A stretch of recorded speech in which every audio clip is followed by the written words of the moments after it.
ಇದು ಬಿಜೆಪಿ ಲೋಕಸಭೆ ಚುನಾವಣೆ ಟಿಕೆಟ್ ವಿಚಾರ. ರಾಜ್ಯ ಬಿಜೆಪಿಯಲ್ಲಿ ಹೆಚ್ಚಾದಂತ ಆಂತರಿಕ ಬೆಳವಣಿಗೆ. ಬೆಳಗಾವಿಯಿಂದ ಸ್ಪರ್ಧೆ ಮಾಡೋದಕ್ಕೆ ಶೆಟ್ಟರ್ ಹಿಂದೇಟು. ಬಿಜೆಪಿಯಲ್ಲಿ ಈಗ ಟಿಕೆಟ್ ವಿಚಾರ ಬಹಳ ಕಾವು ಪಡ್ಕೊಂಡಿದೆ ಅಂತ ಹೇಳಬೇಕು. ಹಲವಾರು ಕ್ಷೇತ್ರಗಳು ಇನ್ನೂ ಕೂಡ ಕ್ವೆಶ್ಚನ್ ಮಾರ್ಕ್ ಆಗಿದೆ. ಅದರಲ್ಲಿ ಬೆಳಗಾವಿಯಿಂದ ಸ್ಪರ್ಧೆ ಮಾಡೋದಕ್ಕೆ ಜಗದೀಶ್ ಶೆಟ್ಟರ್ ಹಿಂದೇಟು ಹಾಕ್ತಿದ್ದಾರೆ. ಬೆಳಗಾವಿಯಿಂದ ಸ್ಪರ್ಧೆ ಮಾಡೋದಿಲ್ಲ ಅಂತ ಶೆಟ್ಟರ್ ಸಂದೇಶವನ್ನ ರವಾನಿಸಿದ್ದಾರೆ. ಪಕ್ಷದ ಹಿರಿಯ ಮುಖಂಡರಿಗೆ ಈಗಾಗಲೇ ಶೆಟ್ಟರ್ ಹೇಳಿದ್ದಾರೆ, ನಾನು ಬೆಳಗಾವಿಯಿಂದ ನಿಲ್ಲಲ್ಲ, ನನಗೆ ಅಲ್ಲಿ ನಿಲ್ಲುವಂತ ಒಂದು ಒಪ್ಪಿಗೆ ಇಲ್ಲ ಅಂತ. ಆದರೆ ಧಾರವಾಡ ಲೋಕಸಭಾ ಕ್ಷೇತ್ರದ ಮೇಲೆ ಶೆಟ್ಟರ್ ಒಲವಿದೆ. ಸಹಜವಾಗಿ ಧಾರವಾಡದಲ್ಲಿ ನಿಲ್ಲುವಂಥದ್ದು ಅವರ ಒಲವಿರೋದು. ಟಿಕೆಟ್ ನೀಡೋದಕ್ಕೆ ಅಮಿತ್ ಶಾ ಮೇಲೆ ಒತ್ತಡಕ್ಕೆ ಯತ್ನ. ವರಿಷ್ಠರನ್ನ ಸಂಪರ್ಕ ಮಾಡೋದಕ್ಕೆ ಶೆಟ್ಟರ್ ನಿರಂತರವಾಗಿ ಯತ್ನವನ್ನ ಮಾಡ್ತಿದ್ದಾರೆ. ರಾಜ್ಯದ ಪ್ರಮುಖ ನಾಯಕರ ಜೊತೆಯೂ ಕೂಡ ಇಂದು ಮಾತುಕತೆ ನಡೀತಾ ಇದೆ. ಸೊ ಧಾರವಾಡ ಕ್ಷೇತ್ರವನ್ನ ಪ್ರತಿನಿಧಿಸ್ತಾ ಇದ್ದಾರೆ ಸಚಿವ ಪ್ರಹ್ಲಾದ್ ಜೋಶಿ. ಸೊ ಕೇಂದ್ರ ನಾಯಕರೊಂದಿಗೆ ಮಾತನಾಡೋಣ ಅಂತ ಹೇಳಿರುವಂಥ ನಾಯಕರು. ಜಗದೀಶ್ ಶೆಟ್ಟರ್ ಕಳೆದ ವಿಧಾನಸಭಾ ಚುನಾವಣೆಯಲ್ಲೂ ಕೂಡ ಇಂಥದ್ದೇ ಗೊಂದಲದಲ್ಲಿದ್ದರು. ಯಾಕಂದರೆ ಅವರಿಗೆ ಟಿಕೆಟ್ ಸಿಗೋದು ಫೈನಲ್ ಆಗಲಿಲ್ಲ, ಕೊನೆಗೆ ಅವರಿಗೆ ಟಿಕೆಟ್ ಇಲ್ಲ ಅನ್ನೋ ಸುದ್ದಿ ತಿಳಿತಿದ್ದ ಹಾಗೇನೆ ಎಲ್ರಿಗೂ ಕೂಡ ಶಾಕ್ ಆಗೋ ಹಾಗೆ ಕಾಂಗ್ರೆಸ್ಸಿಗೆ ಬಂದರು. ಅದಾದ್ಮೇಲೆ ಮತ್ತೆ ಈಗ ಗರ್ವಾಪ್ಸಿ ಆಗಿದೆ. ನನ್ನ ಕಡೆ ಶೆಟ್ಟರ್ ಅವರ ವಿರುದ್ಧವೂ ಕೂಡ ಗೋಬ್ಯಾಕ್ ಅಭಿಯಾನ ಆಗ್ತಾ ಇದೆ ಕಾರ್ಯಕರ್ತರಿಂದ. ಎಷ್ಟೇ ಆದರೂ ಕೂಡ ಬಿಜೆಪಿ ಬಿಟ್ಟು ಕಾಂಗ್ರೆಸ್ಗೆ ಹೋಗಿ ಮತ್ತೆ ವಾಪಸ್ ಬಿಜೆಪಿಗೆ ಬಂದಂಥವ್ರು ಶೆಟ್ಟರ್. ಅವರ ವಿರುದ್ಧ ಸಾಮಾಜಿಕ ಜಾಲತಾಣದಲ್ಲಿ ಅಭಿಯಾನ ನಡೀತಾ ಇದೆ. ಮಹಾಂತೇಶ ಕವಟಗಿಮಠ ಬೆಂಬಲಿಸಿ ಶೆಟ್ಟರ್ ವಿರುದ್ಧ ಪೋಸ್ಟರ್.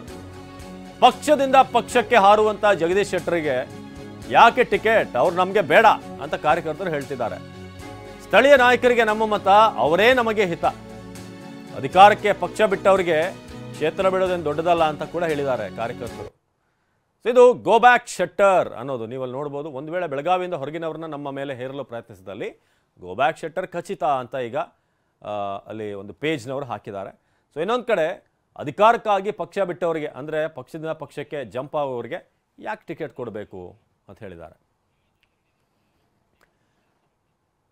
ಪ್ರಮೋದ್ ಈ ಬಗ್ಗೆ ಹೆಚ್ಚಿನ ಮಾಹಿತಿಯನ್ನು ನೀಡ್ತಾರೆ ನಮ್ಮ ಪ್ರತಿನಿಧಿ ಪ್ರಮೋದ್. ಈಗ ನಾವು ಗಮನಿಸ್ತಾ ಇದ್ದೀವಿ, ಜಗದೀಶ್ ಶೆಟ್ಟರ್ ಈಗ ಲೋಕಸಭಾ ಟಿಕೆಟ್ ವಿಚಾರವಾಗಿ ಬೆಳಗಾವಿಯಿಂದ ಇಲ್ಲ, ನಾನು ಸ್ಪರ್ಧೆ ಮಾಡೋದಾದ್ರೆ ಧಾರವಾಡ ಅಂತ ಹೇಳ್ತಿದ್ದಾರೆ. ಇನ್ನೊಂದು ಕಡೆ ಗೋಬ್ಯಾಕ್ ಅನ್ನೋ ಕ್ಯಾಂಪೇನ್ ಕೂಡ ಶುರುವಾಗಿದೆ ಶೆಟ್ಟರ್ ವಿರುದ್ಧ. ಸೊ ಏನೇನಾಗ್ತಿದೆ ಪ್ರಮೋದ್?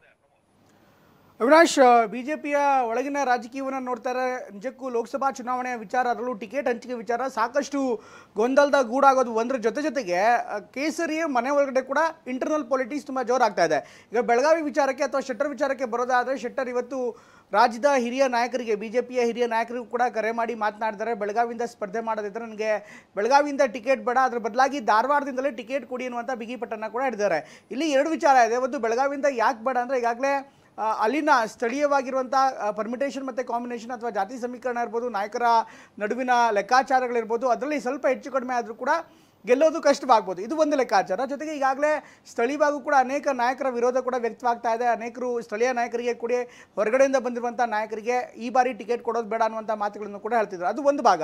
ಅದರ ಜೊತೆಗೆ ಮೊದಲಿಂದಲೂ ಕೂಡ ಅಂದರೆ ಬಿಜೆಪಿಗೆ ಮತ್ತೆ ವಾಪಸ್ಸಾದಂಥ ಸಂದರ್ಭದಿಂದಲೂ ಕೂಡ ಅವರು ಧಾರವಾಡಕ್ಕೆ ಹೆಚ್ಚಿನ ಒಲವನ್ನು ತೋರಿಸ್ತಾ ಇದ್ದಾರೆ. ಯಾಕೆಂದರೆ ಪ್ರಹ್ಲಾದ್ ಜೋಶಿ ಮತ್ತು ಶೆಟ್ಟರ್ ನಡುವಿನ ಮುಸುಕಿನ ಗುದ್ದಾಟ ಏನಿದೆ ಅದು ಕೂಡ ಒಂದೊಂದು ಹಂತಕ್ಕೆ, ಅಂದರೆ ಪ್ರತಿ ಹಂತಲ್ಲೂ ಕೂಡ ಒಂದಲ್ಲ ಒಂದು ರೀತಿಯಂಥ ಆಯಾಮಗಳನ್ನು, ಹೊಸ ಸ್ವರೂಪವನ್ನು ಪಡೆದುಕೊಳ್ತಾ ಇತ್ತು. ಈಗ ಲೋಕಸಭೆ ಚುನಾವಣೆ ವಿಚಾರದಲ್ಲೂ ಕೂಡ ಅದೇ ರೀತಿಯಂಥ ಲಾಭೆಯನ್ನು ಮಾಡ್ತಾ ಇದ್ದಾರೆ.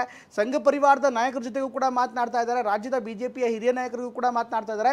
ಧಾರವಾಡದಿಂದ ನನಗೆ ಟಿಕೆಟ್ ಕೊಡಿ, ನಾನು ಸ್ಪರ್ಧೆ ಮಾಡ್ತೀನಿ. ಜೊತೆಗೆ ಈ ಬಾರಿ ಧಾರವಾಡದಿಂದ ಅಥವಾ ಕಾಂಗ್ರೆಸ್ಸಿಂದ OBC ಏನಾದರೂ ಪ್ಲೇಸ್ ಮಾಡಿದ್ರೆ, OBC ಅಭ್ಯರ್ಥಿನಾದರೂ ಕಣಕ್ಕೆ ಇಳಿಸಿದ್ರೆ ಆ ಸಂದರ್ಭದಲ್ಲಿ ಸುಲಭವಾಗಿ ಇಲ್ಲಿ ಗೆಲ್ಬೋದಾ ಅಂತ ಒಂದು ಲೆಕ್ಕಾಚಾರ ಕೂಡ ಇದೆ. ಈ ಒಂದು ಕ್ಷೇತ್ರವನ್ನು ಅಂದರೆ ಧಾರವಾಡ, ಸದ್ಯಕ್ಕೆ ಪ್ರಹ್ಲಾದ್ ಜೋಶಿಯವರು ಪ್ರತಿನಿಧಿಸ್ತಾ ಇರುವಂಥ ಧಾರವಾಡ ಕ್ಷೇತ್ರವನ್ನು ಅದನ್ನು ವಾಪಸ್ ಪಡೆದಿದ್ದೆ ಆಗಲಿ ಅಥವಾ ಅಲ್ಲಿಂದ ಸ್ಪರ್ಧೆ ಮಾಡಿದ್ದೇ ಆದಲ್ಲಿ ಆವಾಗ ಶೆಟ್ಟರ್ ಒಂದೇ ಕಲ್ಲಲ್ಲಿ ಎರಡು ಹಕ್ಕಿ ಹೊಡೆದಂಗೆ ಆಗುತ್ತೆ. ಒಂದು, ಟಿಕೆಟ್ ದಕ್ಕಿಸ್ಕೊಳ್ಳೋದು, ಮತ್ತೊಂದು ತಮ್ಮನ್ನು ಪಕ್ಷದ ವಿರುದ್ಧ ಈಗಾಗಲೇ ಏನು ಅಸಮಾಧಾನ ಹೊರಗಾಕಿದ್ರು ಪ್ರಹ್ಲಾದ್ ಜೋಶಿ ಅವರು, ಅವರ ವಿರುದ್ಧವೇ ಒಂದು ರಾಜಕೀಯವಾದಂಥ ಒಂದು ತಂತ್ರಗಾರಿಕೆಯನ್ನು ಮಾಡಿದಂತಾಗುತ್ತೆ. ಈ ಒಂದು ಕಾರಣಕ್ಕೋಸ್ಕರ ಬೆಳಗಾವಿ ಕ್ಷೇತ್ರ ಬೇಡ, ಬದಲಾಗಿ ಧಾರವಾಡ ಕ್ಷೇತ್ರದಿಂದ ನಾನು ಸ್ಪರ್ಧೆ ಮಾಡ್ತೀನಿ ಅಂತ ಒತ್ತಡವನ್ನು ಹೇರುವಂಥ ತಂತ್ರವನ್ನು ಮಾಡ್ತಾ ಇದ್ದಾರೆ. ಅಮಿತ್ ಶಾ ಸೇರಿದಂತೆ ಹಿರಿಯ ನಾಯಕರನ್ನು ಅಪ್ರೋಚ್ ಮಾಡೋದಕ್ಕೆ ಶೆಟ್ಟರ್ ಪ್ರಯತ್ನ ಮಾಡ್ತಿದ್ದಾರೆ. ಆದರೆ ಇದು ಎಷ್ಟು ಮಟ್ಟಿಗೆ ವರ್ಕೌಟ್ ಆಗುತ್ತೆ ಅನ್ನೋದು ಕೂಡ ನೋಡಬೇಕಾಗತ್ತೆ. ಅವಿನಾಶ್, ಧನ್ಯವಾದ ಪ್ರಮೋದ್.